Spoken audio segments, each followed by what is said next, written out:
in the house.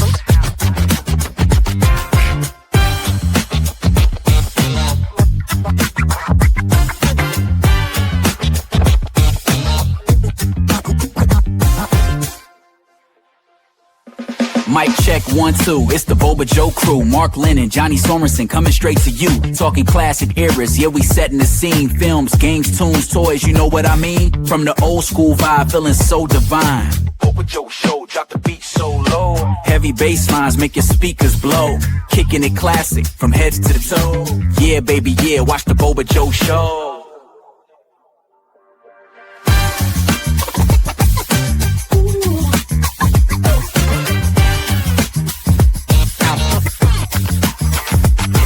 Mortal Kombat, Predator, Scarface in the flow. Miami Vice vibe, MacGyver on the go. Alien screams, NBA Jam all night. Pro wrestling legend, shining ever so bright. Macho Man Randy, Ric Flair.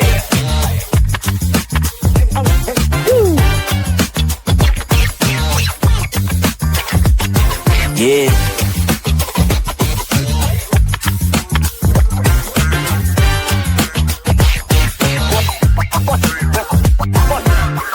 Show, drop the beat so low. Heavy bass lines make your speakers blow. Kicking it classic, from head to toe. Yeah baby yeah, watch the Boba Joe show.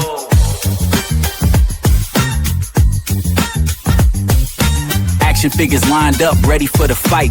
Ninja Turtles power shining ever so bright. Transformers roll out, masters of the universe. Classic memories can't be reversed. Yeah, baby. Boba Joe, that's the flow. Boba Joe, Boba Joe.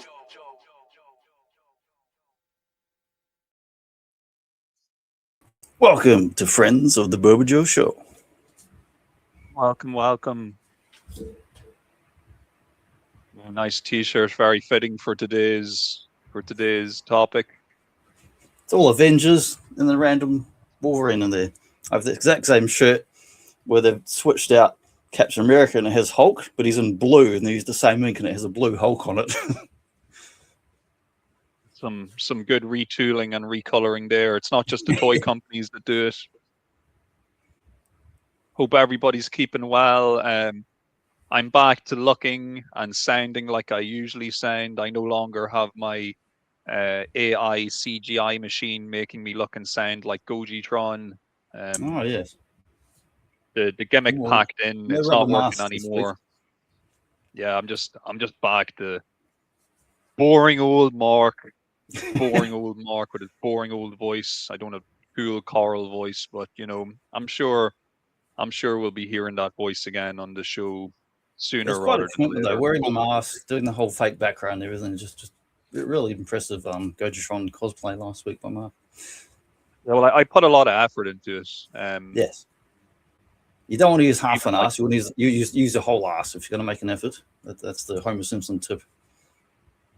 Yeah, my brain was working overtime though, trying to sound articulate and intelligent enough to like answer the questions and converse with you like the way he would.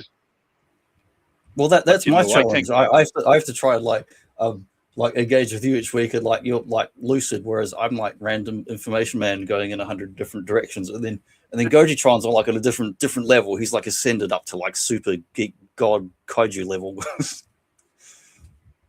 Well, I'm glad I appear lucid. But I actually saw this week I was in a shopping mall. I stopped in to get cat food because it was on special and it was like out of town. So I went to 2 different supermarkets and I bought all their cat food that was on sale, that one brand. I just spent like $200 on cat food because it'll last a couple of months. But they have this like laser tag thing there, but it's called like Laser Blaze. And I'm like, when I read it, I was like, yeah, first you get blazed, then you get lazed. Like the neon side. Nice. And it made me think of what's the one, Dodgeball 2. They had like Laser and Blazer or something like that on the stupid team. Yeah, we are back. The dynamic duo has returned for some toon talk, for some 90s toon talk. Yes. Marvel to be specific. And it's going to be a pretty broad topic to cover. So we'll be kind of touching on the big players, the big shows. Definitely made up a good chunk of my childhood in the 90s. And yeah, I was lucky to see most of these shows first run. Like I was home, or the time slot back in bloody New Zealand was favourable, whether it was Saturday morning or after school or whatever. It was at a time where I could actually be home and see them. yeah, they were likewise over here. These are probably the rare examples. Spider-Man and X-Men in particular are rare examples of shows that purely by watching on terrestrial television, I got to watch from the first episode up until the last episode, just Same. from the broadcast right through, and then occasionally I'd see stuff from reruns as well. Yes, yeah. Like over here we had so the Irish channel, which was Network 2 or RTE2 as some people would know it, they would show an episode of Spider-Man. I believe on a Wednesday they would show them, as they had a kids TV show called The Den, which would show various cartoons throughout the day, and on a Wednesday they would show Spider-Man. And then we also got the British BBC channels, and at the weekends on their Saturday morning kids show, they had a show called Live and Kicking, where they would also show an episode of either Spider-Man or X-Men or whichever one of the cartoons was just kind of popular at the time. They kind of had all the 90s Marvel cartoons at one point or another on the TV. So yeah, was just slap bang, right place, right time, and was able to watch a lot of these shows. I think I definitely credit the Spider-Man show and the X-Men show for really getting me into those characters and the villains and the lore. I had read a couple of comics here and there, but it got me really invested in those characters, and those shows directly led me into reading more comics and wanting to know more about these characters and stories. And we may have mentioned it before in other shows where we just be talking other comic book or comic related characters. Like for me, prior to the explosion of the Marvel cartoons, I was probably more of a DC kid. Like I was a Batman and Superman type of kid, and I was aware of Marvel obviously, and I knew about the Fantastic Four and Incredible Hulk and stuff like that, but they weren't at the forefront. Like for me, Batman was like the main deal. Yeah, I think in the 80s, internationally, there was probably more merchandise of DC stuff that was just generic stuff that was around, whether it was shampoo or t-shirts or comics. There was more stuff, whereas Marvel kind of blew up more in the 90s as far as like the casual market, other than the hardcore people who already went to the comic shops and that. And of course, bearing in mind, I had kind of missed out on the previous Marvel cartoon era. Well, you didn't miss too much. Most of them were pretty dodgy. I have since went on to get to watch plenty of them, and yeah, they can vary in quality significantly. Not to say that these 90s ones we're going to talk about today are always perfect. They too had their low points at times too. But I'll go on record and say the 90s Spider-Man is still the best definitive Spider-Man cartoon. The stuff that's come before or after, they've done some okay stuff, but I don't think anything is actually compared to the overall quality of it in terms of animation, the story, the writing. You're having actual Marvel writers working on a Marvel Fox show. So the difference compared to just outsourcing everything. Well, look, I won't wait until the end of the show to make this statement. I'll just make it now, right off the bat.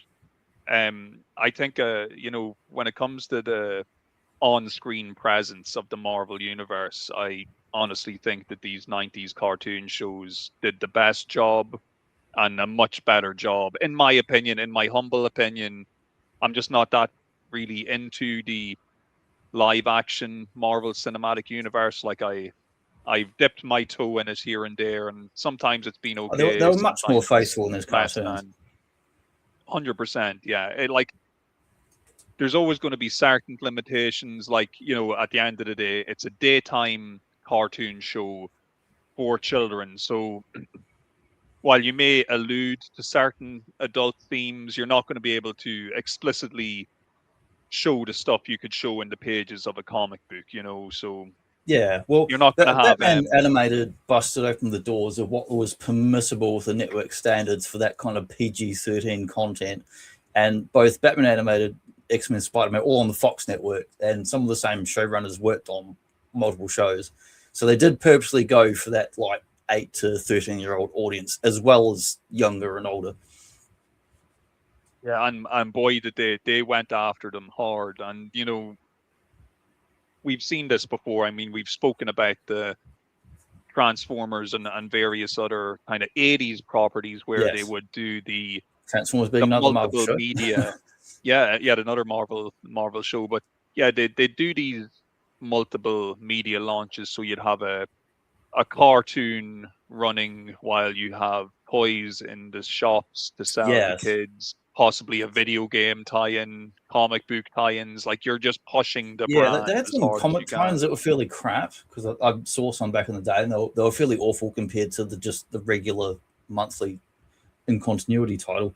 There were some decent video games, and there was also, well, the biggest things, which is not tonight's show topic, but there are some other people who already covered this topic, called Zazel and Adam have already covered a lot of the Toy Biz, Spider-Man, X-Men, Batman. Chronologically, they've been doing several months of shows, so I'm going to chuck some links in. So if you're sitting there watching this thinking, man, I'd like to see some chaser to this show, some Spider-Man toy talk, check out the description. I'm going to link some of the previous shows they've done, because they've done heaps. They've done, like, I don't know, more than 10 episodes now, I think, covering chronologically Toy Biz, all the way from like Secret Wars right up through Batman into like Marvel stuff, and then the Spider-Man animated, that was, and then the X-Men were the biggest lines of the 90s for Toy Biz. That were massive. And those two lads, they do a great job going through everything that's been released. Yes. Your wallet may not thank you if you're watching those shows, because you might be reminded possibly of something that you used to have as a kid. Some of those Toy Biz ones are more affordable than buying new Marvel Legends stuff that's out there. You can still find bargains on eBay. That's true. You can get a deep sea cable. But I was definitely one of those people who was kind of doing everything all at once. So I was watching these more kid-friendly cartoons on TV while simultaneously reading the actual comics, the official, like, more adult, if we want to use that term, at least more adult-themed comic books. Because, for me, it was a few years later, but I was generically aware of these characters. I'd read a few issues of Marvel stuff in dollar bins, but I hadn't bought any current new stuff until several years after these shows. And you'd mentioned about the Batman animated series kind of kicking open the door and for what was allowable. It really did take it to the absolute limit, though, because like in the Batman animated series, they do actually use, like, the enemies, the cops, whoever, they use actual real guns, and you'll often hear the real gun sound effects, and you'll see like bullets, and you see them actually punch people, which you didn't typically see outside of Japanese animation in the 80s, most American stuff. With the live action animation, you would see a punch and then they'd cut away, but you'd see Batman actually hit people. Yeah, in Batman, you would see bloody noses and bloody lips and stuff. And I have read some production stuff behind the scenes about Batman animated, multiple different books and interviews, and in that they were constantly pushing the bar of what was doable. But I mean, they were just doing comic book stories, not trying to be like naughty or anything. But the networks were very much like, oh, think of the children, Lovejoy style, and we're always pushing, and they were always fighting back and forth, and put this in, take this out, put this in, take this out, and they got everything that they could get in there. Yeah, they did. And I think because they went that route, it meant that there was probably a little bit more scrutiny by the time the Marvel shows rolled around. Because they knew based on Batman animated that when X-Men rolled around that there was an older audience that actually wanted to watch shows like this that were faithfully adapting the comics and not just being like Scooby-Doo type shows and that. One thing, like, you'll notice with these Marvel shows, any type of gunplay or anything like that, it's the lasers in Spider-Man. Lasers. lasers, exactly. That made me wherever laugh. you The first time I watched it, it was like lasers. it takes a little while for your brain to kind of adjust. But You you know, watch it's like some Japanese anime from like 1982, and people have got like bloody submachine guns and rocket launchers, and anything goes. Even if it's aimed at 5-year-olds, they use everything.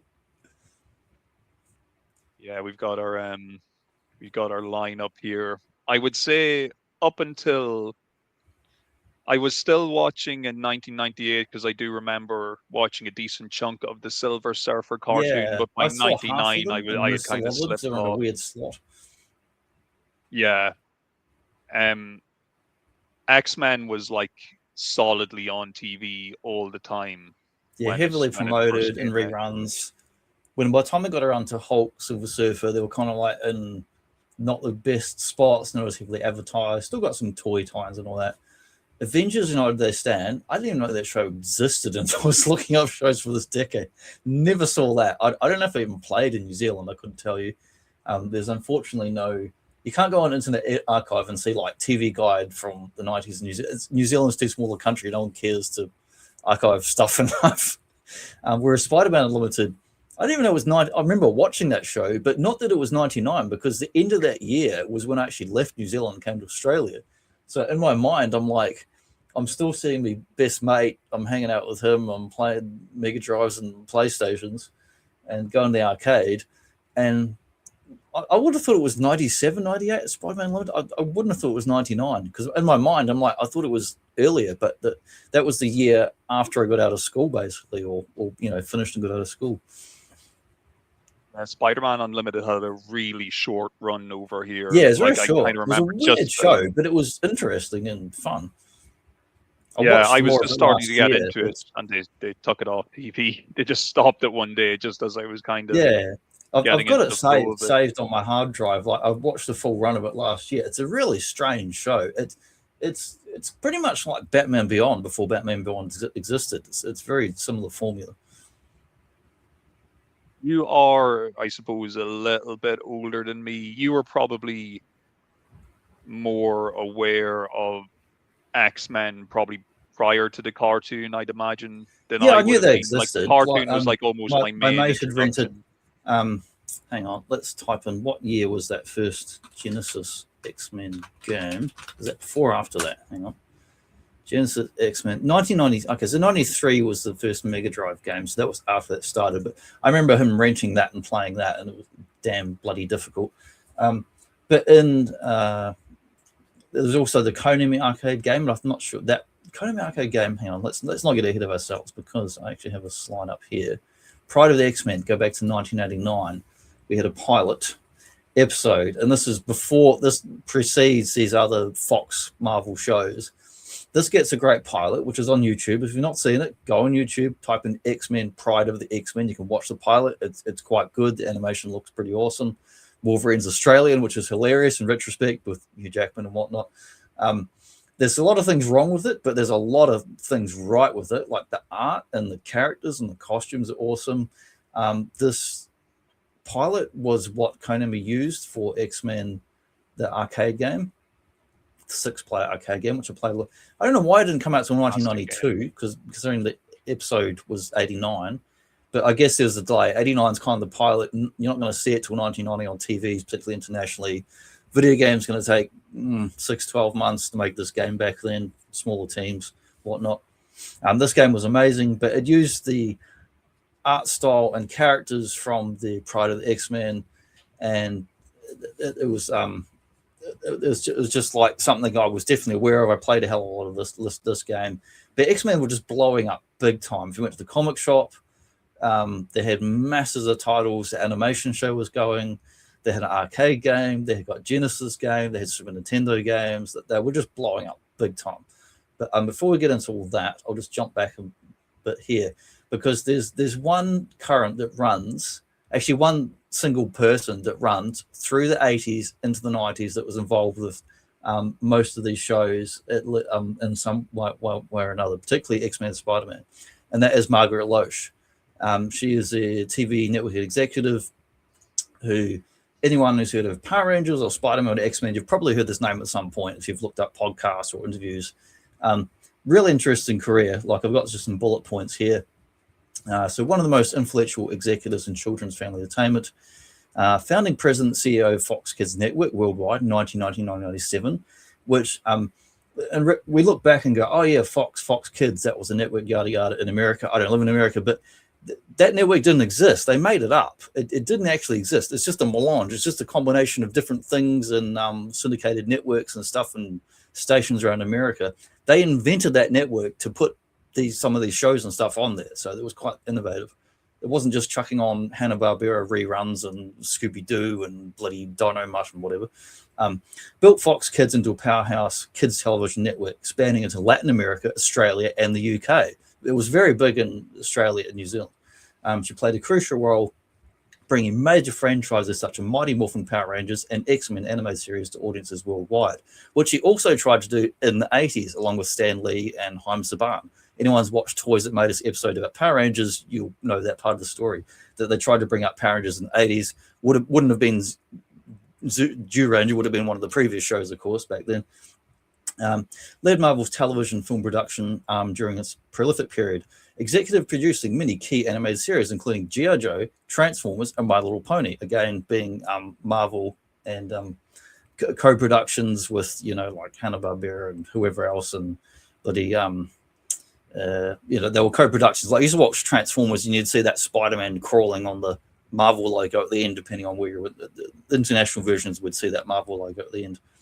And I used to watch all that crap. Gem, of course, was another one. Vice President Hanna-Barbera from 1979 to 1984, before she got to the Marvel stuff. Oversaw development production, hours of programming, including Smurfs, Scooby-Doo, Super Friends. President of Jim Henson Television Worldwide in 1998. Led global TV operations of Jim Henson Company. Shows like Bear in the Big Blue House. Not something I watched this for little kids, but that was a massive global show and property, and the merchandise. It's like Teletubbies, Power Rangers, sort of global merchandise. Founding CEO of Crown Media United and Hallmark Channel. Spearheaded rebranding and launch of Hallmark in the US. CEO of the Hub Network, which was like a Hasbro kind of run sort of network thing that kind of like combined different reruns. They would show like Transformers Prime and stuff like that on there. Headed Discovery Hasbro, which is another one of these weird merger network things. Later Discovery Family, overseeing business, creative strategy, blah, blah, blah, on and on. But she was instrumental in so much of these shows, and like behind the scenes, getting them running, talking to people, traveling internationally, making deals to actually get stuff going. And she's someone who actually gave a shit about like the quality of the shows, particularly when it came to like Marvel stuff, which is she actually had a passion for the Marvel characters, knew the characters from all the way back from the 70s, was familiar with them, and pushed to do stuff like Spider-Man, X-Men as quality shows, adapting the actual comic book stories, not just like go away and make up your own story. Like, no, here's several decades of good quality stories. Go home, make some goddamn notes, and then your story will be based on these superior stories. That's actually in some of the show production run Bibles and notes to the paid writers on these shows, saying, don't go away and make up your own stuff.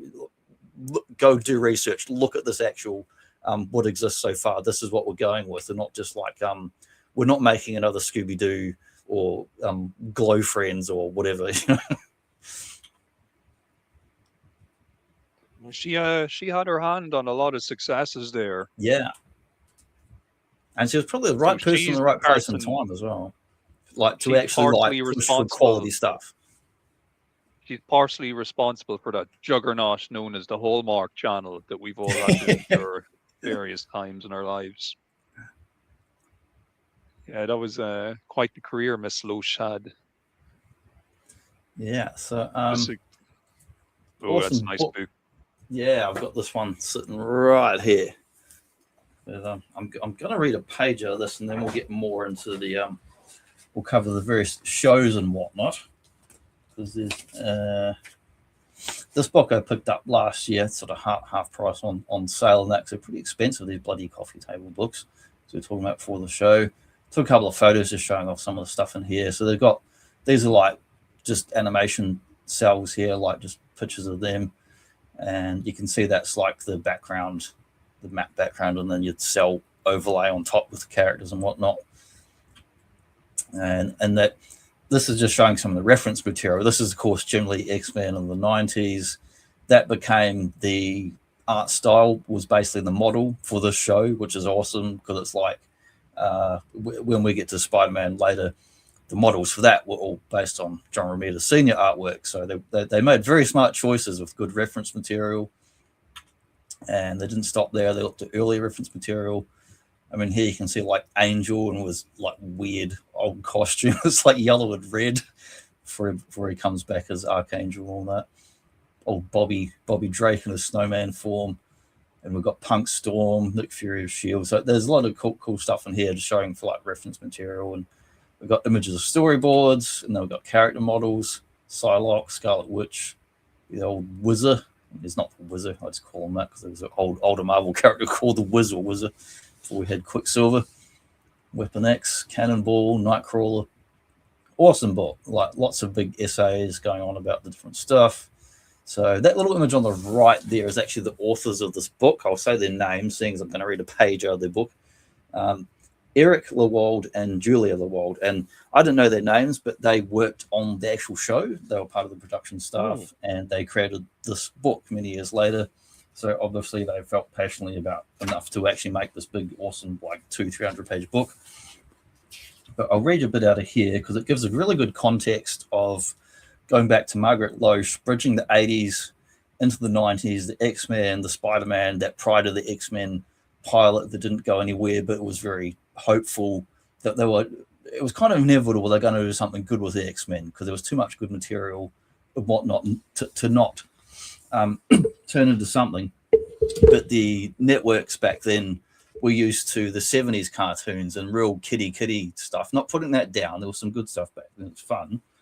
But the networks didn't want to do comic book stuff or stuff that was teen or adult skewing because they thought, well, this is not what we do. We do little Smurfs and Scooby-Doo and all that. So I'm going to read about this and then we'll get back into the main other topics. Okay. So let's see. Let's pick it, but I don't want to read too much. The 1980s seemed to be poised for a Marvel television breakout. And this is, remember the 70s, we had a Fantastic Four. There was two Spider-Mans kind of towards it. In the 70s going to 80s, there was two Spider-Mans that were both not great. Some X-Men actually appeared in one of those Spider-Mans. And you had a bunch of early shows. You had like Spider-Woman and other stuff, early 80s stuff, but not great shows. Really limited animation. Story's not great, just real kind of kiddie stuff. It's fun if you grew up with it back then, but if you watch it now, it's a tough watch. Okay. So Hollywood-based TV production company, Marvel Productions, which was a separate company than the Marvel production we think of now that makes the live-action universes movie. Nothing to do with that. Separate company going back to like LA as opposed to New York where actual Marvel Comics was based. Led by president and animation industry veteran Margaret Loesch, they all understood Marvel comic books and worked tirelessly to get them on the air. Probably the most important sentence in the whole fucking book. They understood the material and cared about adapting it well into a quality format, but they were fighting against these networks who were like, no, we just want to make the next kiddie silly show and make some toys and don't bother us. Sadly, the air, national TV networks, ABC, CBS, and NBC, which were the big ones back then, didn't want Marvel characters. That's just mind-boggling. They didn't want Marvel characters, or just, I mean, we had Super Friends in the 70s, but they didn't want comic book characters in general. Margaret and MP, Marvel Productions, were able to place several major hit shows that they produced on television. Muppet Babies, G.I. Joe, Transformers. Good writing on those shows. But their Marvel title, and a lot of Marvel actual comic book writers, you'll see their names in the credits. But their Marvel title stalled beyond a couple of brief attempts at Spider-Man and Hulk. Loesch recalled, for years we couldn't give a Marvel property away. Finally, 1987, a frustrated President Loesch decided to force the issue. She took the money set aside for an episode of Marvel Productions animated ROBOCOP series and made a sales video, a one-off half-hour episode of her favorite property, the X-Men, being that pride of the X-Men we just talked about. So on the slide, she's like, I'm going to take a bit of this money, siphon it off from this ROBOCOP series that's got basically too big a budget. It's not the best show, but it's fun to watch, but it's not great. And make a stealth pilot for another show we actually want to make that's good. She made a $300,000 gamble when the TV networks saw how great an animated show X-Men could be. They'd have to order the series. Sadly, the result prior to the X-Men convinced nobody. I mean, not by lack of quality, just the timing. The networks weren't interested. They just, we don't want something that skews to an older audience and all that. As so often happens, a good project got lost in everybody's great ideas. Creative talent at MP, who knew and respected the books, put their best efforts forward on the production side. Pride looked great, faithful character design, sharp animation. It didn't work as a story or a series showcase. Too many corporate cooks with influence. Crocodile Dundee was popular at the time. Let's make Wolverine Australian. So I now know context of why the hell he had an Australian voice in the back there, because I never knew. Let's put 20 extra Marvel characters in it so we could sell toys. So this is like sales executive idiots thinking, you know. Insisted on story revisions. The creative staff were powerless, that they couldn't not do. As the 1980s came to a close, Margaret and a team of Marvel-loving true believers found themselves back at square one. No Marvel shows on TV at the big three networks and no prospects for any. But then a little new network, a half network really, patched together from TV stations of smaller markets across the nation, struggled to life.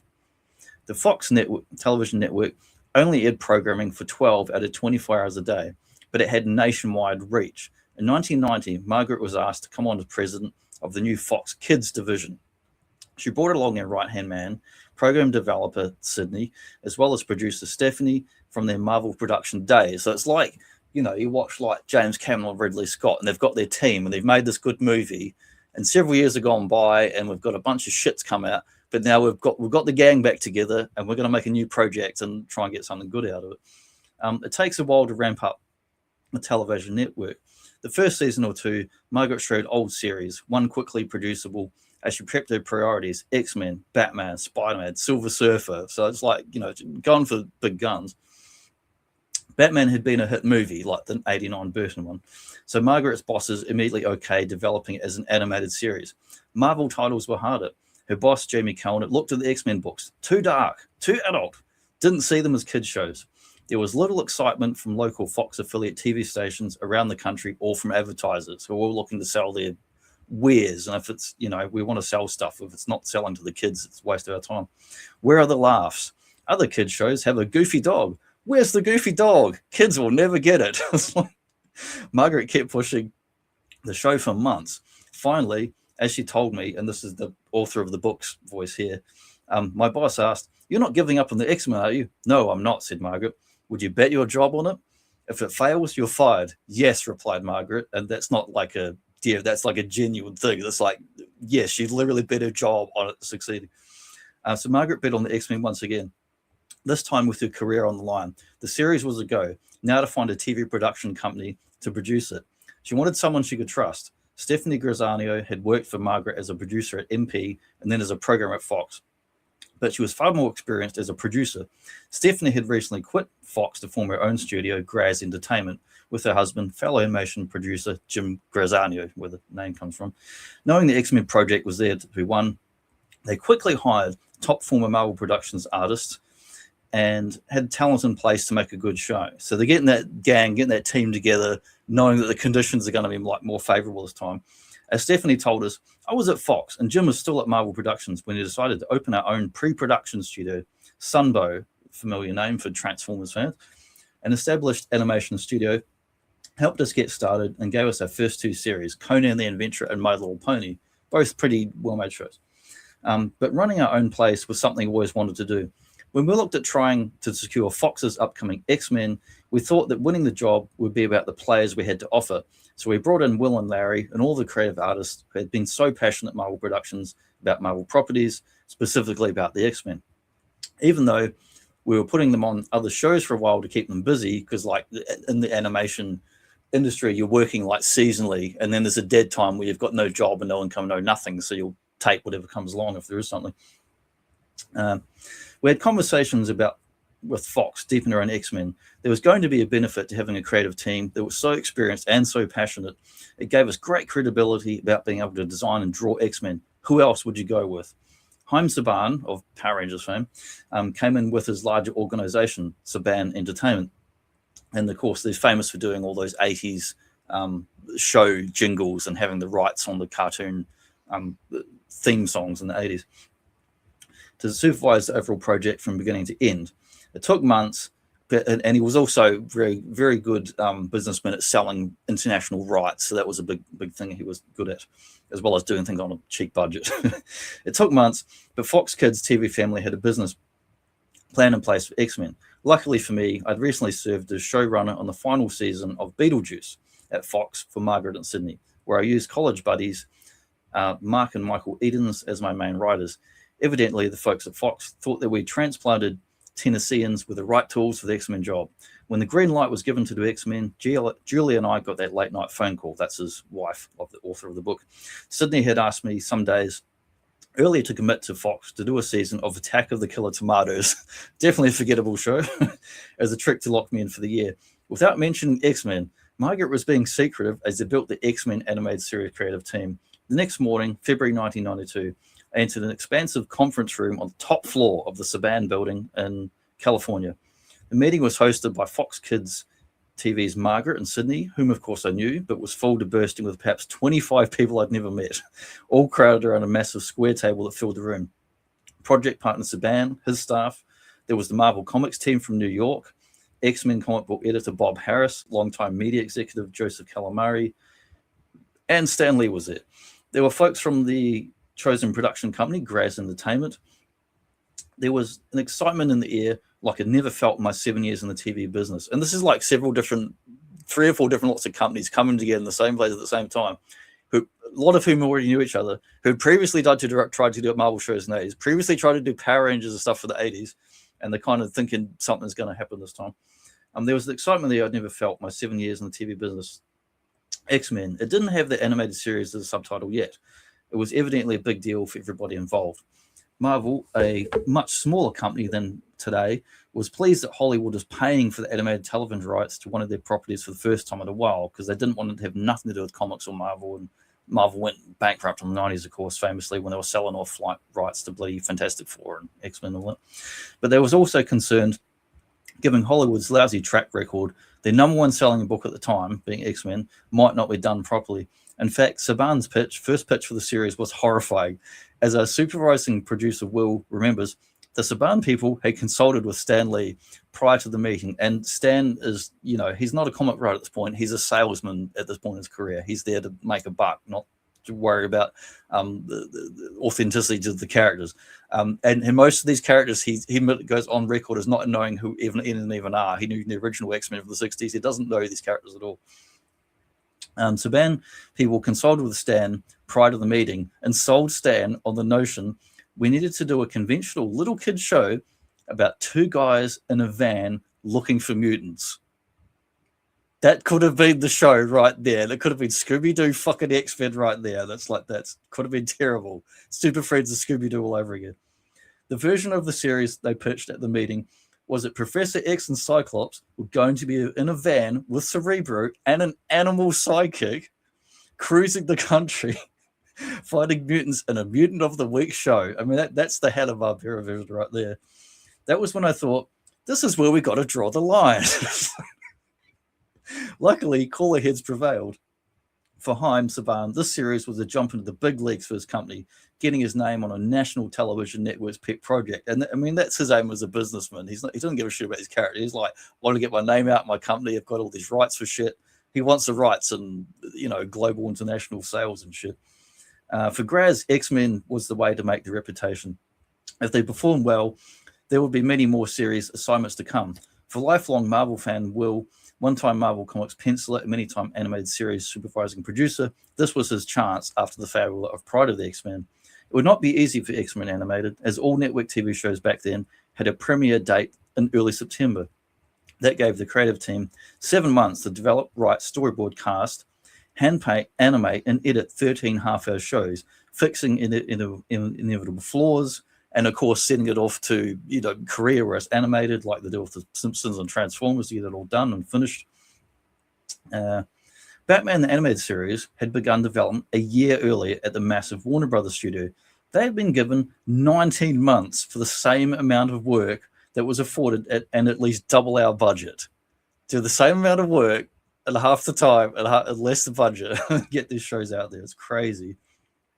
There were 30 years of X-Men comic books to review as we tried to figure out the best storyline, tone, and how to make this particular comic book world work on television.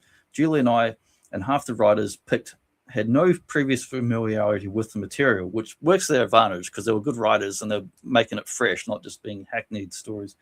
Mark Edens and I were given 2 weeks to create the series, lay out the first 13 stories in their connected art. So giving the season art to the thing like we do with most, like watching fucking Dexter or Supernatural 24, a whole full season arc, or Stargate, which you typically didn't do on cartoons. Fox wanted a great popular show so the network would thrive. Graz wanted the writing done yesterday because they had artists and animators waiting. Marvel wanted us to be faithful to their most prized property, and no one had managed to in the past. Like nobody, ever. There was just like the bar was set very low. Saban wanted everything done for no money. I just wanted to survive and pay our mortgage. Julie and I had just learned that we had a second child covered. So that's like the reality of like the author is like, well, I've got a baby covered. It's like, well, we want a quality show, but we also don't want to lose our house. So like, we hit the ground running. And that's where I'll stop there because it goes on. But there was just, I tried to summarize what was there in my notes, and I thought it's too much and it's too personal. It's such a good story. It's better just to read it. That's awesome though, because, and it's like a lot of other things, and it like we've obviously, this is our first time looking at this show and these shows in particular, but there is a similar thread that runs along, whether it be a really good film, a really good TV show, animated, live action.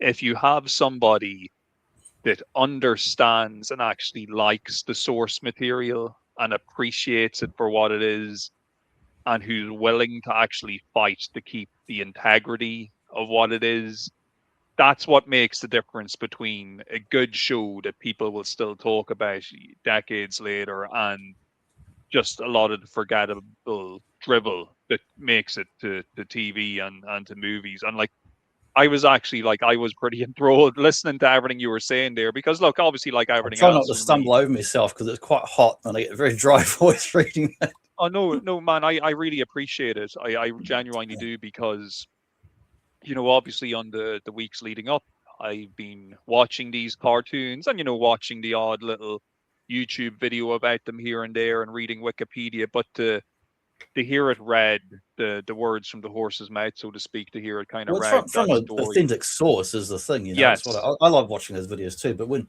you see like a primary source on something, and sometimes there's nothing, particularly unless the show is real popular or big, sometimes there's nothing to even look at and you're struggling to find anything. But when you get a source from someone who worked on it and cares about it, it's like, man, it's just great.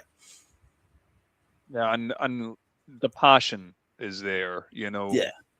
And from that we get, because we've got the success of this show, and because of the way this show is formatted and created and the type of efforts they put into it, it then gives us like a blueprint for what to do for the Marvel shows that are going to come after that. The Marvel shows, and that wouldn't have happened. And it mentions later in that book that Bryan Singer's on record as saying because this show was so popular, Fox greenlit those live action movies.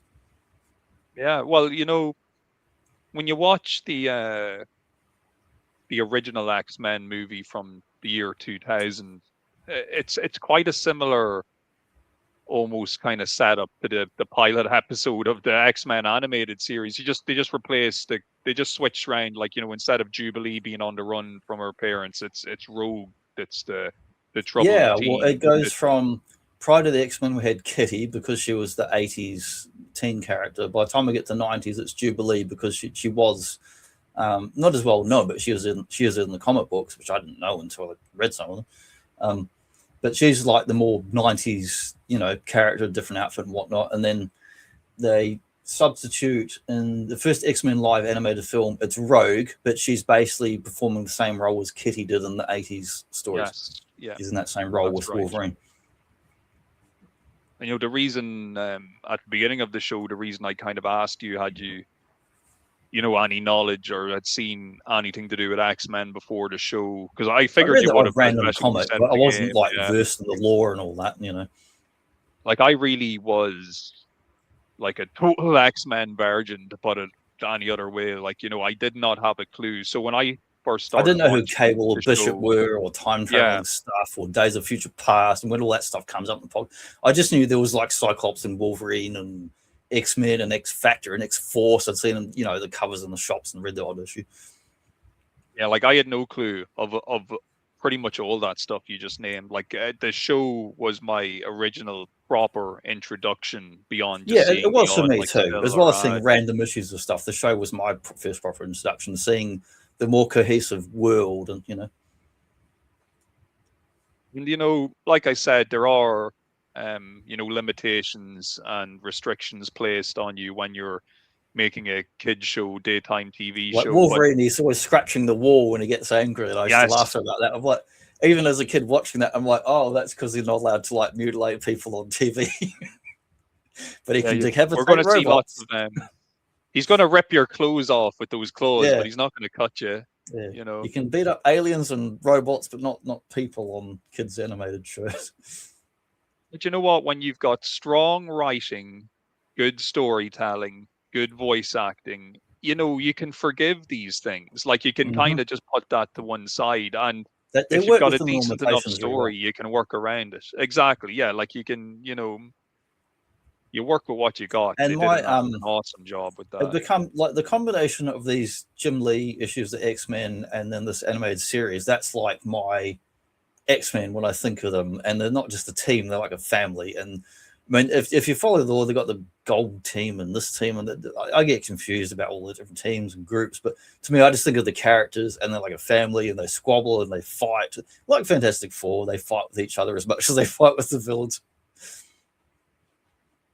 I remember at the time, like in my youth, feeling that like X-Men was just such a new hip cool thing. Like I did remember at the time kind of thinking that stuff like Fantastic Four and Hulk felt like old school Very passe. superheroes Yeah. compared to like X-Men was Well, like, like even the my Justice youth League weren't movements for big in the superheroes. 90s. They were gone for quite a while in the comics, and they were like DC's legacy. I mean, Justice Society and Justice League, as we were talking about the Goditron last week, they're like their legacy teams. And I love Justice League, and I've come to enjoy and read a lot of Justice League over the years, as well as Justice Society. And I generally love those teams, but like X-Men will always kind of be like first in my heart. They're kind of like my first love. And like if the Avengers and Fantastic Four, they're like the establishment, and like your granddad's team, the X-Men are like the punk rock anti-establishment non-team, because they're this big dysfunctional family. They're all out there. They're mutants, they're outcasts. And whether you go back to the original 60s books, which is a metaphor for communism and McCarthyism and that sort of stuff, but then later became it can be a metaphor, whether it's to do with like racism or sexuality or religious beliefs. Nightcrawler, of course, being like Christian and looks like a demon. It works on so many different multiple levels as the decades go on. It's just it was a hot property. It is a hot property, as is clearly demonstrated by the fact that they're continuously going back and milking it. But even like, for me, like the show was the catalyst for me to actually go down and seek out the comics. I went and did, just like with wrestling and everything else, I went backwards. I immediately tried to get my hands on like anything I could, basically from the past that I could read. And, I was kind of shocked to learn that the action figures, like the characters I tried to get, were all like the characters from the Jim Lee / animated team. That was like the ones I wanted. Yeah, I was kind of even shocked. Like in my youth, I was shocked that there had been previous iterations and versions of the team that were like, very like you had different. giant-sized X-Men that brought in Colossus and Nightcrawler and all that, and I'd seen stuff like that. I hadn't read it, but I was aware of. I'd seen the cover. I'd met this book in the library on Marvel history and all that, and it showed like these famous covers. So I'd seen kind of like the thumbnail version of the different decades of X-Men, even though I hadn't read them directly. It's around this period of time in my life as well that I'm really starting to recognize that Marvel and Marvel Comics are this very large kind of entity that encompass lots of different heroes and properties. It was just something that, like, I was a kid, I was watching and reading stuff, but I wasn't always necessarily like linking it together. But then when you start to see that familiar Marvel logo come up at the end of every show, and you're like, oh, this is all coming from the same place, you know. And even like things like, you know, because getting the Transformers videos, the Sunbow and that little Marvel logo, it's like, hey, I recognize that logo. I know what I'm in. I've read on reprints of like Spider-Man, Fantastic Four, or Daredevil. So when they turn up in each other's books from like the 60s ones, I'm like, oh yeah, it's a connected universe. They turn up here. So when like Spider-Man or Captain America turns up in the X one, I'm not surprised. I'm like, oh yeah, it's the same thing. It almost says. Yeah. And that's one thing they really managed to pull off, especially as we kind of move into the 90s. Like we're going to get our 5 seasons of X-Men. We're going to get Spider-Man with like 5 seasons. Then you're going to have like a couple of seasons apiece with like Hulk and Fantastic Four. But we're going to get a lot of crossover events between all these shows. They did really well with that, which I was surprised by how much, like when you watch that first season of Spider-Man, and there's just this random episode where Wolverine turns up. It was like, holy shit, it's Wolverine. And he's from the X-Men show. He's the same model and the voice and everything. I think that's key. It's not just the fact that these characters are appearing in each other's shows. They're appearing animated the same way and using the same voice actors as they used in their own, like, you know, shows. So that kind of cements that feeling of this all being part of one big universe. And I know it sounds like so like trite, especially these days when, you know, crossovers and everything else, they're just like an everyday occurrence. It did feel like a big deal to me, at least, when it was, and we were getting these appearances. One quick bit of trivia before we get into this, because not to give away next week's topic, was Marvel 90s video games by various companies, mostly Capcom. I didn't know until I was reading this book this week. You know, the X-Men 90s Capcom fighting game. The voice actors in that game are from the animated show. I was like, what? I never heard of that. So they obviously that would never happen now. They would not pay the money or royalties or nothing like that to voice actors. And most Japanese fighting games like Capcom, SNK, are just like whoever's on staff does those voices, not like animated show actors. That blew my mind. It's like, what? It's the same voice actors doing Iceman and Wolverine and Magneto in the game. Kudos to them as well for being able to put together a show that actually had like long-term storytelling and like large story arcs that would like bridge, like, you know, like apparently if you missed a week of the show, you know, but you could miss a couple episodes and end up lost. Well, you know, the whole first season is written as like one long story arc, and the network came back for season 2 and said, don't do that again, even though they pushed for it because they wanted to do like the comics, the serialized soap opera stuff. The network wanted to be like, well, at some point they're going to be in reruns and we can't control the order they're going to be in, so we don't want them all to connect because then it won't make sense for anybody, which is fair enough. So in season 2, there's more standalone episodes, and they said, if you're going to do any, you can do 2-parters, but no 2, 3, 4, 5-parters. So that's why they got away with it in the first season. And the first season apparently made a lot of money for the network and everyone involved. So guess what they did for season 2? They went, guess what, writers? We're going to pay you half as much and give you twice as much work. That's your reward. Of course. And if you don't like it, there's the door, and we'll get some other writers in because it's so successful. People are lining up, knocking on the door, wanting to write for the show.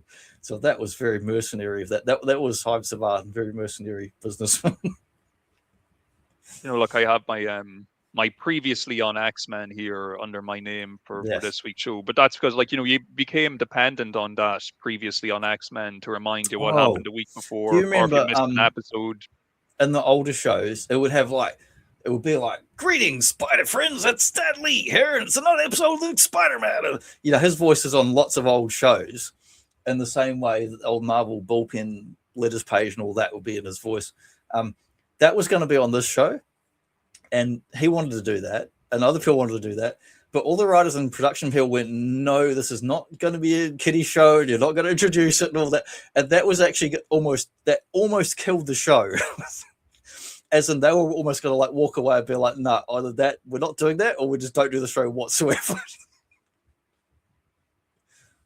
Of course, you know, you're going off those Jim Lee designs, so you're going to get lots of very athletic and voluptuous ladies. Like, bodybuilder look there. Yeah. you're going to get men on steroids. You're going to get women working their TNA. You know, Gravity it's defying exactly the cleavage. type of the exact visual feast somebody like me is looking for as a youngster. You know, these colorful bodies, these shredded physiques. Yeah, that was the whole style. Everyone was like superheroes was like bodybuilder physiques and supermodels for ladies, and the big hair was still around. Sound design on these are brilliant as well. The actual the sound of the Sentinel walking. That's like this is one of these things where you can hear like pictures just looking at these pictures. Yeah, it's the RoboCop sound, but like they do a great job of just taking good sound and making use of it. I actually vividly remember watching the first episode at the show because I was at my mate's house and it was a Saturday morning. And I don't know if we knew it was going to be on or we were just like watching cartoons because that's what you do in the morning, you know, it's Saturday. Even if you're not watching, the TV's on in the background. But I remember we watched it and we were just enthralled. And I'd never heard of Sentinels. I had no idea what the hell Sentinels were. So when they came on, I'm like, holy shit, look at these giant robots. They're going to kill everybody. Yeah, I was looking at them like, I was like, wow, it's like a giant Terminator. Because even like, especially there, you see at the in our bottom image there, and they have Magneto colors, which like kind of threw me. Because when I first saw them, I thought, there's something to do with Magneto just based on the colors, but they're not. Yeah, they almost look like they could be like if you're just looking at it for the first time, they look like they could be Magneto's giant henchman robots. Yeah. Like robotic Magnetos. Yeah, I also noticed that off the get as a kiddo. And I'd heard of the other characters. Well, everyone except for Jubilee, because she was pretty new. And Morph was made up for the show. He didn't exist, but apparently was based on some other character from the 70s. Some character, I forget the name, who was one and done and died. And that was his purpose. So they brought him in to be a character who was purposely killed off. But some weird Fox executives came back and did their marketing thing with young kids. And apparently young kids thought Morph was the most favorite character from the first season. They only appears in like an episode. So it seems like one of those marketing things exercise has gone completely wrong, totally bullshit.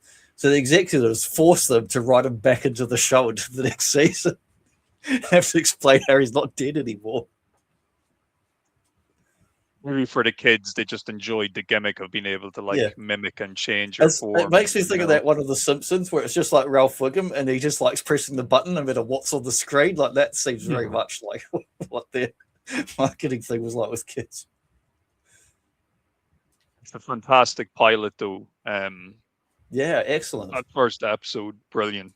Really good at like they were faithful to the comics. They wanted to anyone who already knew of the characters and stories could watch and enjoy it and not be like annoyed. But anyone who never heard of them, you're getting introduced to these characters. Jubilee is your like point of view into this world. She's meeting the X-Men and you're meeting the X-Men. And in the animated series intro, remember how it would show the characters names and that on the screen? It would say Cyclops and Wolverine. In the first version of the show intro, that didn't have those names, and a whole bunch of stuff happened really fast, like a lot faster than what happens in that. And there's like dozens of characters, and you just don't know what the hell is going on. And they went back and said, no, we need to slow this down, cut about half of it out, focus on our core characters. And someone came up with the idea of putting those actual names on. And then that way, if you've never seen it, never seen the show, you already know before it starts who some of the core characters are. Because remember, you see all the villains as well. And it's like, well, who are all these people? There's so many characters. And then that the little end credit sequence as well, where it shows them, you click on them like an individual, and it shows their name and their powers. Pretty groundbreaking stuff back in the day. It's like having a wiki inside the show credits. Yeah. It's a little early flavor of some of the CG we're going to be getting when the Spider-Man show comes along in a year or two. You know? Oh, it annoyed me when they had those 3D bits in the Spider-Man. It always took me out of the show. It was definitely noticeable. I wouldn't say it annoyed me, but I definitely would always notice that it was like jarringly different to. I think, probably you and I have played video games all our life and seen the progression of video game technology and then animated films. So when you see something kind of cobbled together in an animated show, I'm like, man, it looks like some shitty video game graphics they thrown into my show here. What are they doing? Yeah, it's a great way to kick off the series, and just it's important because it gets the ball rolling on literally everything else that's going to come, not just for X-Men. We're going to get Iron Man, we're going to get Spider-Man, Fantastic Yeah, and Four, they had we're a going to like get good Hulk. budget, good writers, good production crew, and just I rewatched this show complete run last year and the Spider-Man like back to back over like probably 4 to 6 weeks, and I loved it so much. And then I watched remember they did that sequel, they did that X-Men '97 sequel show. I saved it so I could watch it in Yes, order after I rewatched the original show, so it was quite enjoyable to watch it straight after that. I still have not watched '97 yet. It's I good. It's must get surprisingly around to good. watching it I soon. was not Yeah, hopeful. You know how there's so many reboots of stuff from whenever that are just awful, like that Thundercat show they did with their weird little chibi characters and stuff that's just awful. And things that just piss people off that like the actual characters. But no, it was quite good. They keep the art style, they keep the same tone. I had no I went in thinking this was probably going to be garbage, and I came out of it going, I have no complaints. I don't have a single negative thing to say about that show they did. Very excellent. surprising they That's made good it, and enough it for was me. good. The Iron Man here, using a similar idea to that, what you just mentioned to me with the X-Men intro. In the Iron Man intro, they give you the names of all the enemies. Like you see Yeah, it Mandarin, goes by and too fast though. I was watching it to get these stills, and the scene with the other, well, Iron Man slash West Coast Avengers characters run by is like not even 2 seconds. You can't even see them. I was pausing it frame by frame trying to capture them, and I couldn't even get them all on screen at once. so I think we might have talked about this before. I'm not sure whether it was on camera or off camera on another show we did, but you remember, I know you remember it because we definitely spoke about it. It was like that Marvel Action Hour where they'd have like this show. Was it Hulk and Fantastic Four were thrown in there as well? Yeah, it would rotate And it was depending on all who kind of was new shown. and who was reruns. Yeah, Looking at that and they still showed of them like Iron in a Man, you block. can see they clearly used that in the Marvel Superheroes video game. That's that same suit from that era as well. It's quite I think bulky. though, watching those shows as part of that action hour is what kind of further cemented in my mind that maybe these characters were a little bit more in the past and they needed to kind of be Yeah, almost I watched those. I associated watched the Iron together. Man, and I kept thinking, is Spider Man and Wolverine going to guest of the show? Where are they? Where are they going to turn up? Yeah, it's even though it's quite clearly like stylistically and everything they look the same, there was just something about it that I was definitely a it lower seemed a budget, little bit more innocent or something. Yeah, and it's a bit more low budget as well. and some of the Definitely more of characters your didn't know who they traditional were. Like children's show. the Spider Woman two, which is whoever it is, Carpenter, if you're the first name, and I think the other like lady's meant to be Scarlet Witch. There's a character called Centurion there with the big axe. Some of them only knew who the hell they were because they had a tie-in comic at the comic shop called Force Works. It wasn't called Iron Man Animated. It was called Force Works. It was basically like you had West Coast Avengers. This was like West Coast Avengers. It was another that sort of book. It's like a B team, like Defenders, just all the characters nobody really cares about or unpopular thrown into a book. They had Force Works, which was basically tied into this. And because I picked up a couple issues of the Dollar Bins, I was like, oh, that's who this guy is. That's good. Because I didn't know how half these bloody characters were.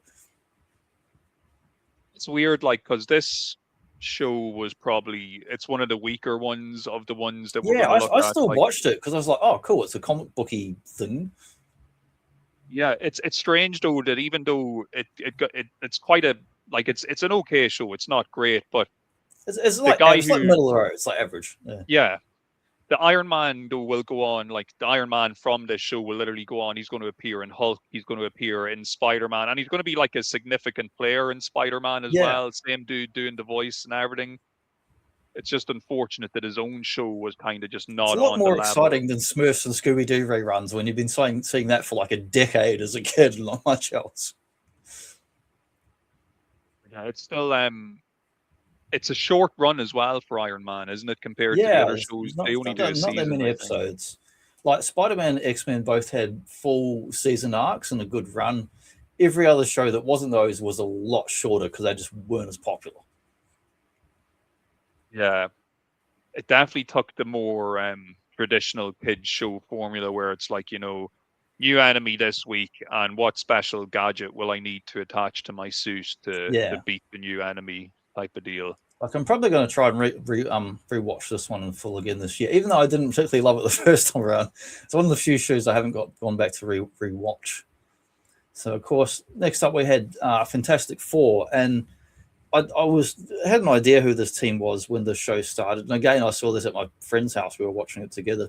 So I was pretty excited when this one came on, because I was like, I knew who Fantastic Four was, I knew who Doctor Doom was, and I was pretty excited for this show. But watching it visually, it looks nice, but the story, just sometimes the story writing just wasn't up to par, and it was just, the episodes felt a bit dodgy.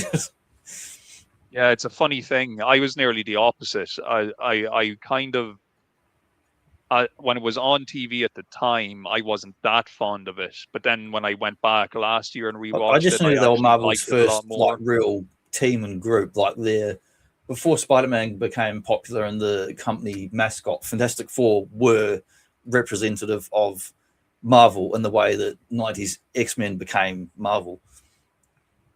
It has a really catchy intro theme. If anybody hasn't heard it, go and look it up on YouTube. Something like that. It really gets you. It gets you pumped and ready to watch.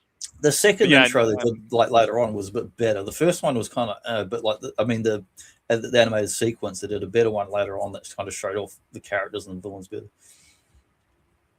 We're definitely it feels when we're talking about these 90s shows, especially in this kind of beginning to middle period. So we'll start off really strong with X-Men, and we're also going to have a really strong Spider-Man show. But in between, we kind of get Iron Man, Fantastic Four, and Hulk that are all kind of goodish shows, just not quite on the level of the other two. Well, actually, I'll take Hulk out of that equation, because Hulk came a little bit later, and it actually is a pretty underrated show, I would say. The thing to consider is, like, Spider-Man and X-Men were both Fox and Haim Saban Marvel co-productions, where you had a consistent creative teams, writers, budget, whatever. Whereas the other shows, most of them had a lesser budget, with the exception of Fantastic Four.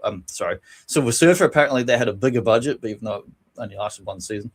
But the other shows had like different networks, different companies involved in the production, different international distribution rights and whatnot. So all that comes into it and makes them a bit more like typical cartoons that aren't trying to set the bar a lot higher like the X-Men did. You're more for the fair daytime kids TV show, you know. Yeah, and this show is kind of indicative of when Stan Lee and whatnot was selling off rights to Fox for the live action movies for both Fantastic Four and X-Men. They just wanted to like get some money because Marvel was going into business, so they were pretty much be selling rights to anyone who wanted to buy them. And because X-Men and Spider-Man were popular, that helped get these other shows greenlit. Here's one of the big boys right now. God, I love this show so much. Yeah, still watch the show fairly regularly. Love that version of Peter Parker. Love that he's a fucking buff ladies man in this version of Spider-Man. To me, if you follow decade by decade from the Lee and Ditko era, where he looks, well, basically like me, like a skinny string bean nerd, then later on he goes to like college/university, depending on what part of the world you live in. When he's in his 20s, that's when it's the John Romita Sr. Then he gets more buffed up, which actually makes sense chronologically and artistically, because he's been fighting all these bad dickheads for so many years and he's slowly gotten bigger and stronger and buffer. It actually makes sense. Yeah, I just love the version of Peter Parker in this show. He's just he's just a cool guy. He's very likable. Yeah. They really do a good job of translating those kind of inner comic book monologues of Peter Parker kind of going through the machinations of living life. And, you know, do I go on the date with Mary Jane or do I meet up with Alicia? You know, there's all the, you know, these there's all the dramas going dramas on. And the paying the bills and all that typical Spider-Man tropes. But in a way that's not too whiny or annoying, because sometimes in the comics it can get like repetitive. It's just like, shut up, go punch a bad guy already. But this show, if Iron Man and Fantastic Four were maybe a step or two behind or below X-Men, this show just brings the quality levels right back up again. It's like full on balls to the wall. Yeah, I remember the intro love this show. on the first episode, which is these stills here, and I looked at that and I was like, "Whoa, this just looks awesome!" You know, it's using that. And when Venom popped up in the intro, logo, even though he's not in it till later on, I was like, "Whoa, that's Venom! He's going to be in it." Such a great show, man. And like I know for a fact I bought tons of the toys from the show. Like I don't have any of them. I had post year 2000. I had some second hand, so I had some experience with them. But I just watched the show. I wasn't even really aware of the toys at the time. I just watched it every Saturday. It'd possibly be one of my favorite cartoon intros, like just general theme songs. So good. So good. Yeah, that weird music they had. Like, I think it was like Green Jelly or whatever, or that carried over to the video game. And then they used this redesigned logo, which they also later used on the comics as well for a period of time. Yeah, this feels like my Spider-Man logo as well. You know, they forego that classic logo for this 90s style one for a while.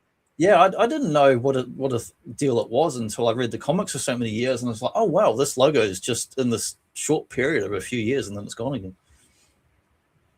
Yeah, fantastic show, fantastic intro. Another fairly long-running deal, 5 seasons. Yeah, there definitely was plans for season in my 6. head. I watched Spider-Man and X-Men. Which show to you felt like it ran longer? Spider-Man felt like it ran longer to me. Yeah, that's what it felt like to me. But guess what show had more episodes? Probably X-Men. I mean, X-Men. Probably, yeah. I watched them both back to back last year, and I was looking at a thing that's going, oh, they actually had more. But they both ran, but only by a few episodes. Like we were talking about the whole, continuing stories and long story arcs with X-Men. Like Spider-Man takes that to a fucking whole new level in this show. And like it's real moody too. You can feel the influence of Batman animated. And look at the scene here, how dark it is, which is not typical of a Spider-Man thing. Pretty much after the first season, which is plenty of kind of one-off self-contained episodes, from season 2 right till the end, it's pretty much you better not miss an episode because everything's like connected, like everything's building up. You got Kingpin, you got Spider Slayers, you got Shocker, you got Electro, you got Blade and Morbius and the Punisher all together in one episode, which is awesome. You have the X-Men crossovers, and they mix and match like decades worth of story stuff, like Craven's turning up the same episode as Morbius, who was like 2 decades apart in the comics. I love that they just like played fast and loose with the characters, and then Venom's in one with the character he wouldn't have seen 20 years apart from the other villains. Yes. I love how much they just mixed them up. It was like it's like Marvel vs. Capcom or something. It's just like mixing all these cool characters and see what chaos happens. Their version of Secret Wars was also very entertaining as well. Yeah, like their take on it, because.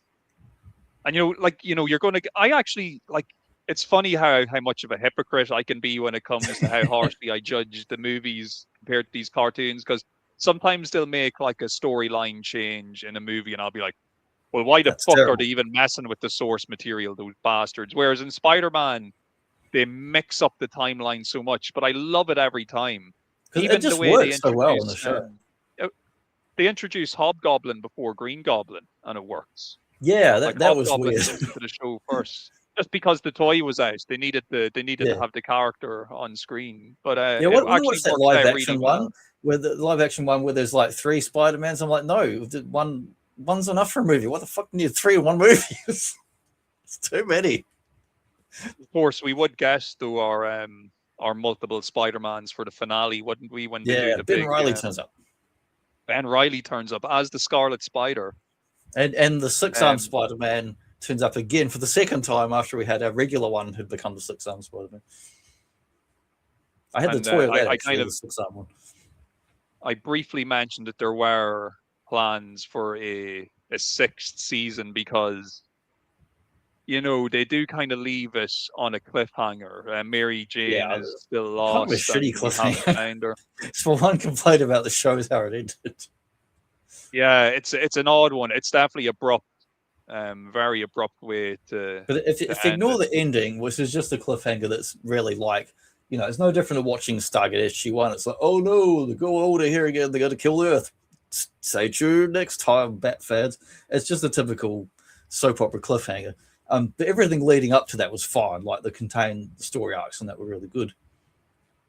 I suppose for a show, as viewers of the show, we got used to storylines being wrapped up. So it is a bit of a kind of a little bit of a kick in the gut when they end the show on an unresolved, mystery. And if it had been like, still great. If there'd been like, say, Black Cat was missing or Aunt May was missing, I'd be like, well, who gives a fuck? I don't care. But because it's Mary Jane, I'm like, come on, that's your main other character, like the love interest, so he gets married to in the comics. So you can't have her definitely missing. It's ridiculous. Oh, lucky boy here. This is a good show, I think. Yeah, and this show I remember liking better than the Fantastic Four one. Just that it had like a style to it that felt a bit more in your face and that. And feels very similar in tone to X-Men. Like and it actually keeps the comic book logo as well in the show instead of reinventing it. And even bring back Lou Ferrigno to do the Hulk voice, which is pretty cool. Oh yeah, I forgot about that. A major get, I'll do a cheap plug here.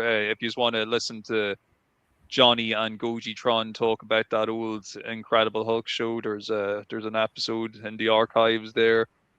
But I think they did a playlist, good job. And you'll see like Gojitron. Like there's a bunch of ones we've done on we've done a couple of Hulk specials. One was live action Hulk. One was about comics. Talk about Shogun Warriors. Another episode, Hulk Smash.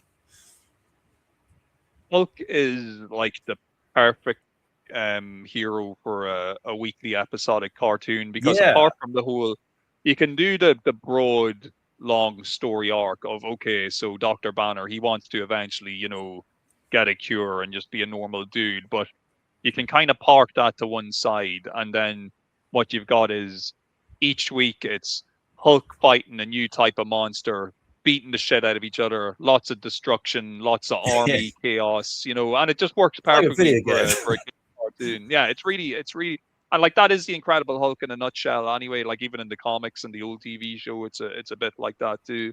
But it translates really, really well to cartoon. I think just feels natural, just feels right.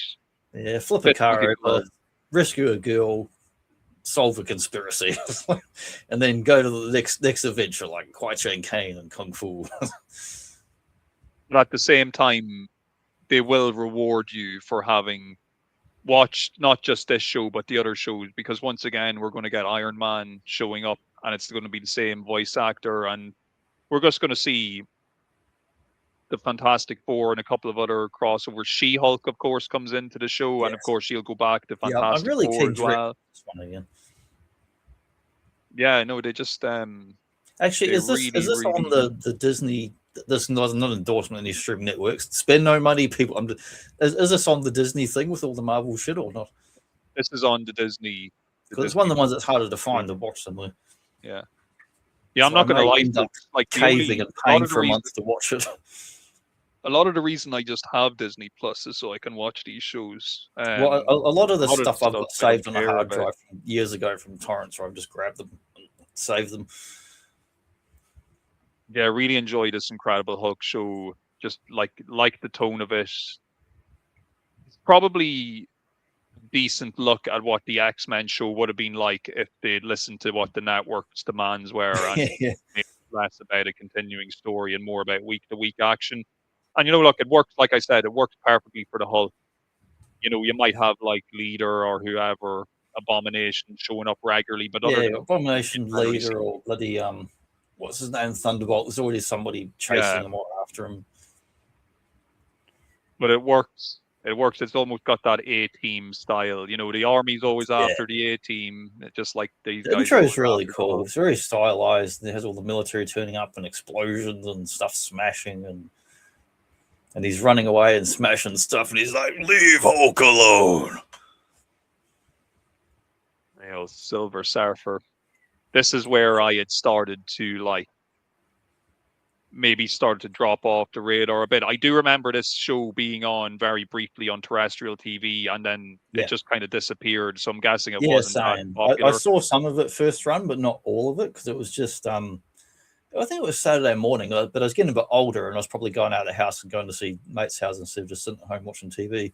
So I saw some of them, but I was aware who Silver Surfer was from Fantastic Four. So I was like, oh, cool, got his own show. And kind of surprised that they would actually make a show just of him, because, well, he had some books in the 90s that did okay and sold, but he's never been really a big character for him, even though he's like one of my all-time favorite Marvel characters, along with Thing, Silver Surfer, my all-time favorites, probably like then Spidey, Wolverine, Hulk, I guess. Maybe they were hoping that the TV show would just have that kind of maybe reverse engineer it a little bit, where it's like, yeah, he's had some success as the comic book character and being part of the Fantastic Four, but maybe if we can do a good show, we can really launch it to be in its own, like merchandise property, essentially. We'll be selling Silver Surfer toys out the wazoo. You ever seen, I've never listened to it, but like, even people never read comics. He was on that album cover. Joe Satriani. Joe Satriani, Surfing with the Aliens. He used to always see in the record shop. So my mate would go to the record shop and I'd see this and be like, oh yeah, Silver. So that's the first time I ever seen Silver Surfer was on this famous album cover. Obviously, it was. I guess it was licensed because it was proper artwork. Yeah. Great album, really good tunes there. I always liked the Silver Surfer and Adam Warlock of the like Infinity Watch and Thanos. All the Infinity stuff from the 70s of Jim Starlin, and I like so Silver Surfer, Thanos, and Warlock. I like these cosmic characters and these existential characters. They're much more European, and they're pondering life, meaning of things, and weird cosmic stuff happening. Like all that stuff happening with these Jack Kirby type visuals and gadgets and technology and stuff that just very much appeals to me. Feels as well, and we'll probably notice it about when we look at the last couple of kind of shows on the list, but the animation style begins to kind of change from this point onwards. And yeah, he's got like very authentic comic artwork, like 60s looking, 60s, 70s artwork, but then we've got these 3D computery backgrounds in them.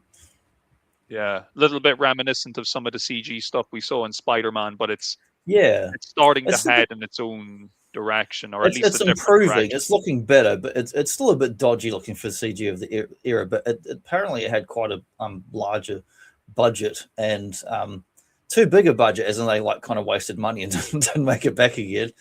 And apparently, I always figured this show got cancelled because he was kind of a niche character, not that popular. Nothing to do with it. Nothing to do with ratings.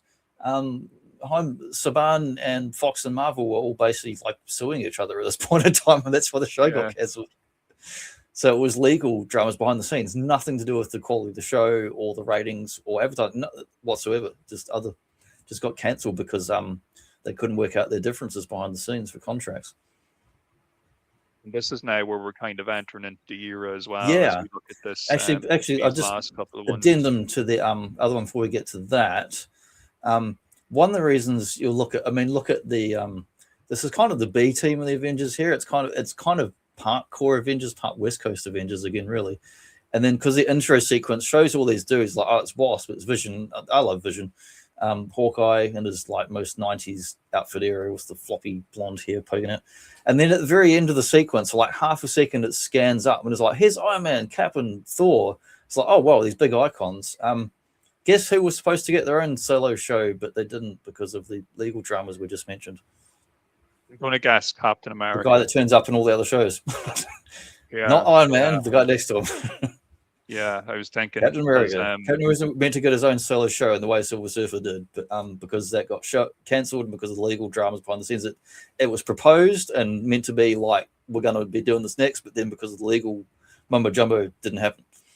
Which is a shame, because if it had been as good as like the X-Men or the Hulk, it could have been a good show.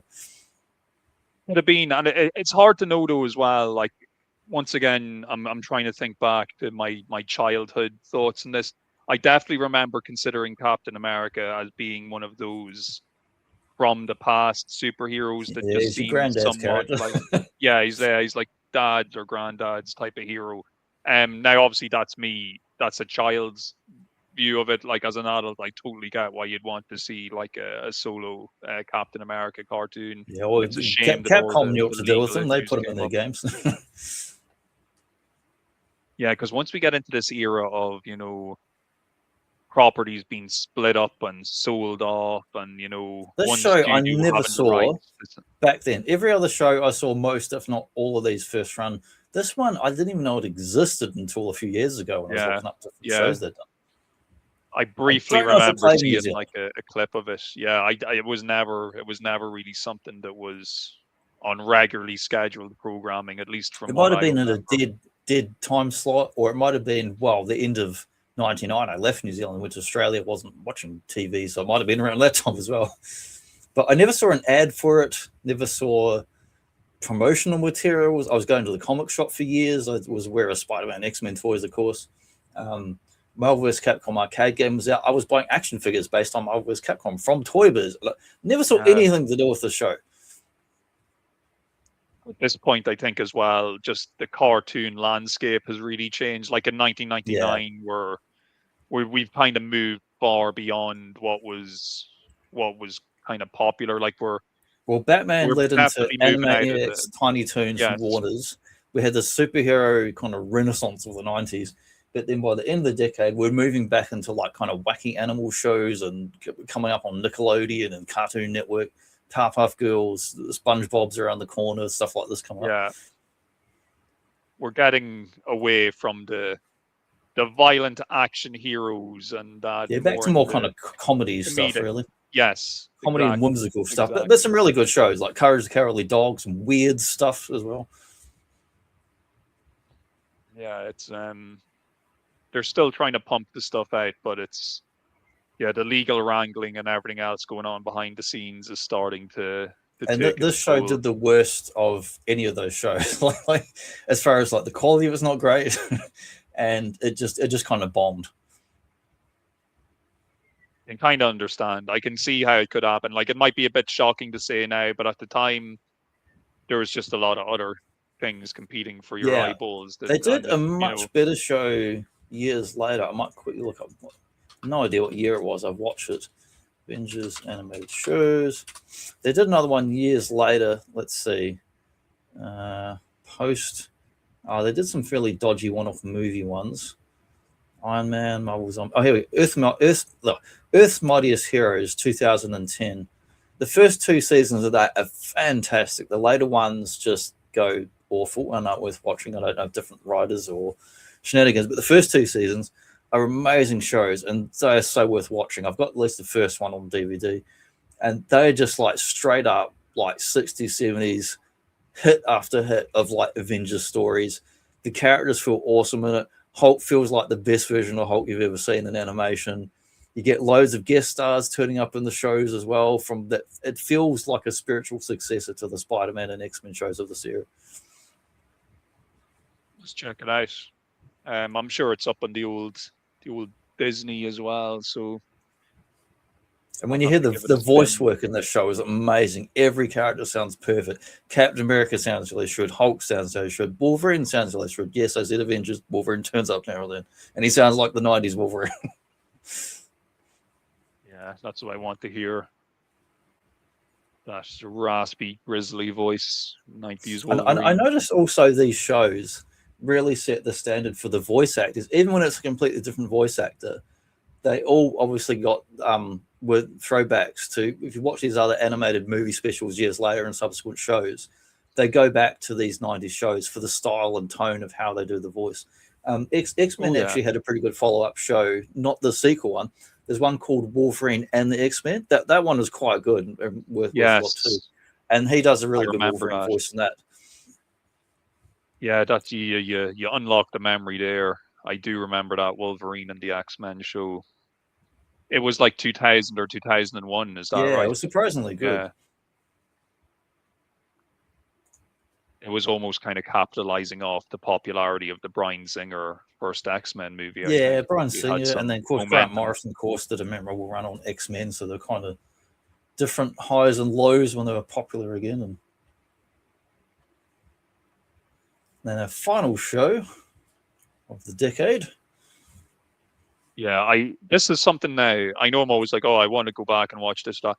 Spider-Man Unlimited, I really need to go back and give a proper watch to, It's a because weird show. It's really it's very interesting and actually worth strange. It's watching. really, yeah. The The whole premise and animation setup style is is really fun.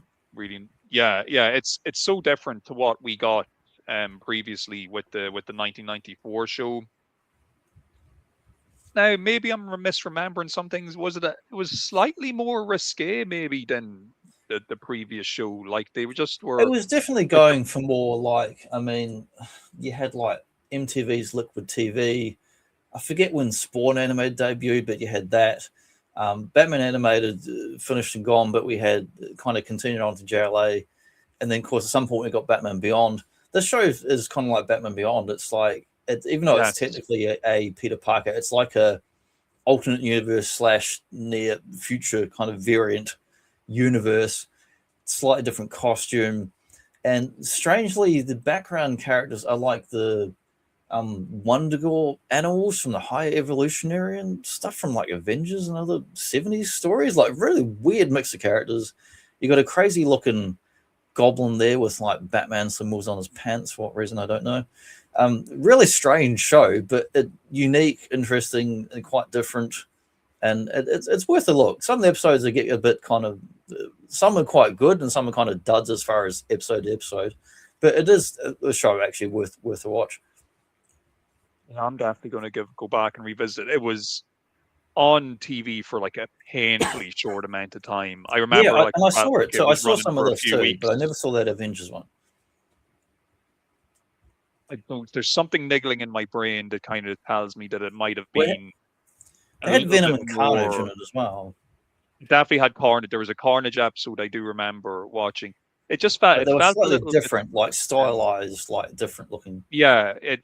You mentioned Batman Beyond. I think that was actually a very good kind of Well, it's comparison to quite make there. dark, not just thematically, but like in the scenes, there's more of that like shading and dark look, and it's purposely being a bit kind of pop art and sort of counterculture, different, weird. You know, you have all these tangent universes of comics. You got the Spider-Man 2099, and you've got like Days of Future Past, all these alternate universes. And it's that kind of thing, but an original thing for animation. Yeah, and like that Green Goblin almost looks a little bit like the new Green Goblin. Remember the Yeah, new yeah, Green Goblin from that had his own comic book series and stuff? He almost looks like that design, yeah. apart He's from the definitely crazy been Batman huffing some of his shorts. own fumes by the look of that guy. Yeah, he's been huffing It's something else green. Yeah, that costume too is probably my, as far as all the different variants and stuff they've done, like original costume, black costume, you know, Secret Wars / Venom costume, the pretty much best ones, followed by I love the Ben Reilly Scarlet Spider, and then the Sensational Spider-Man, and then this alternate universe Spidey costume is a really cool redesign. Actually, they just did a figure of it last year, but I resisted They buying did, it. It's got they did. bloody Yeah, Spider-Mans. I have also resisted up until now, but if he goes on sale, I could Yeah, but it be. was on sale cheap, I guess. But I got so many Spider-Mans. Apologies, by the way, if my cat is wailing there. You might hear her little squeaks coming through. He's like, Oh, hurry so up we're, and feed we're me. nearly at the end. I mean, that's the end of the animated whatnots. Sneak peek of what next week's topic is: Marvel arcade games of the 1990s, which are basically all This is, Capcom except for the Konami one, of course, sneaks in there. yeah, I can happily say of everything we're looking at on screen, I've played them all, and some of them very Yeah, recently too. yeah. I I played have, everything back then except for Punisher. Like I did play it, but it was at a chip shop across town several years after it come out. Whereas everything else I kind of played it as it came out. yeah, was recently, I recently downloaded the Oh, Marvel the versus collection. Capcom Fighting Collection, which Yeah. has everything, of course, apart from the Konami X-Men, which I did have previously on my Xbox. I had a nice downloaded X-Men or the arcade. Xbox. I mean, but yeah, going to be a good one next week with these Capcom and Marvel games.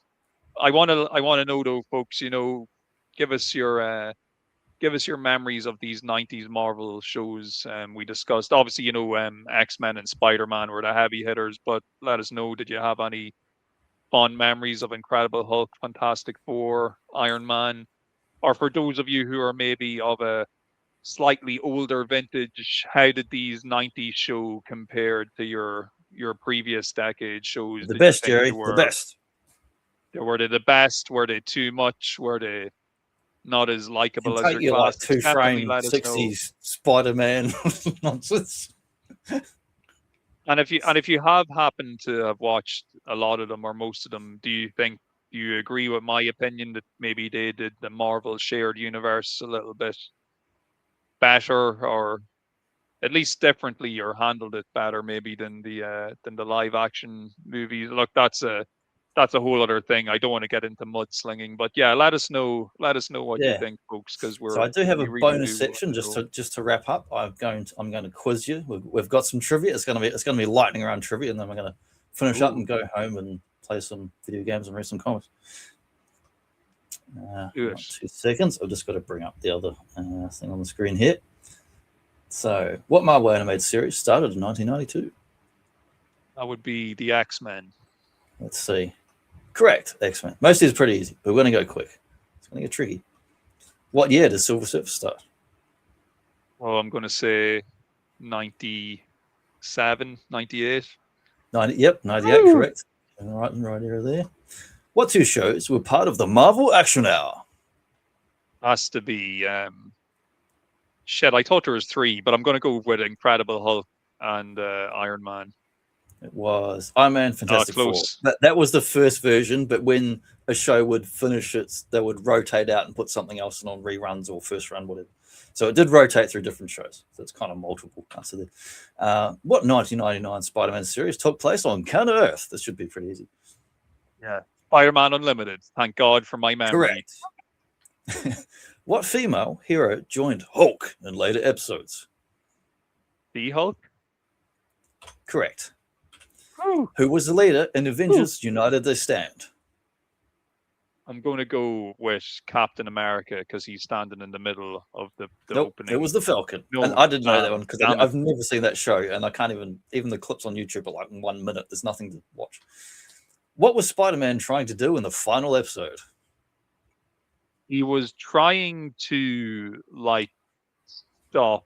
This is going to be a very convoluted answer. He was trying to stop some big interdimensional black hole that was going to swallow up the entire universe. Yeah, that's true. They had that old reality crossing thing, but then also the cliffhanger was trying to find Mary Jane. But that was the same episode. It was the same episode. They were trying to save reality. They had the alternate Spider-Man and Ben Reilly. Which Marvel 90s show only lasted 1 season? Has to be Iron Man. Close. Silver Surfer. Damn it. I'm not sure if Iron Man got a second. I think Iron Man got a second. So not 100% sure. Which show ended on a cliffhanger? Spider-Man. Radioactive Spider-Man. Name a character that appeared in multiple 90s shows.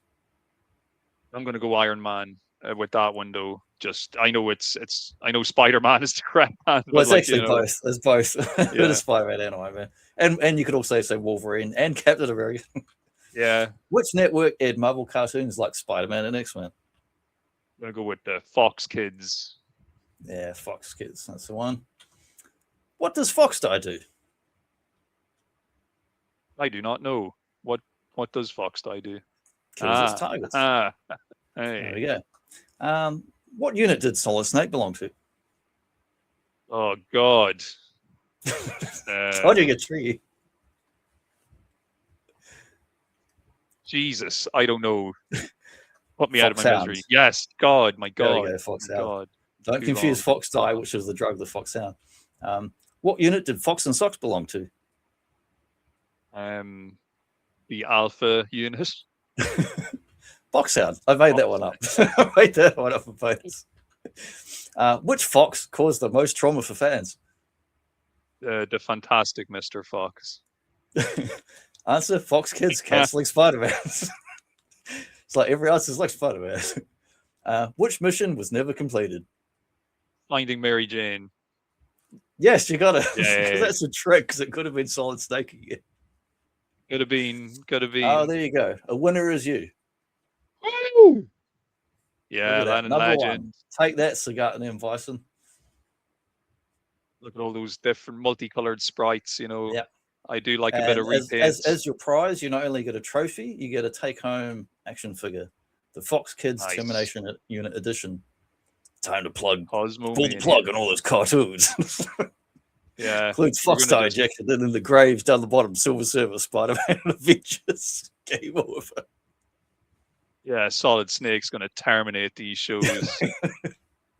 Terminate with extreme. No, the real prejudice. reason the Fox universe died because of Fox Star. Yeah. Solid Snake got in there, pulled the trigger. But yeah, we'll be Pull the back trigger to pull next the week plug. talking Marvel 90s arcade. I'm going specifically arcade games because there's too many. If you start including console games, there's too many, and half the console games are shit. I want to talk about good games. Yeah, that's true. That is true. Going to be a good one, though. Looking forward to it. To see everybody back next week. Yeah, I look forward to it. Well, thanks for tuning in. Leave us a like, leave us a comment. Tell us if you had a favorite show, favorite character, if you thought there were good adaptations of these stories, or if you just don't care. Tell us, whatever. Tell us if you thought they sucked, because it's totally okay if you think that. You have the but attitude, just let us know why. Like Kruger, George's boss from Kruger Industrial Smelt. He's just like, whatever, I'm going home. Aye, boy. All good. All good. Okay, we're out of here. I'm going to play the outro and catch us all next time. See you later, guys.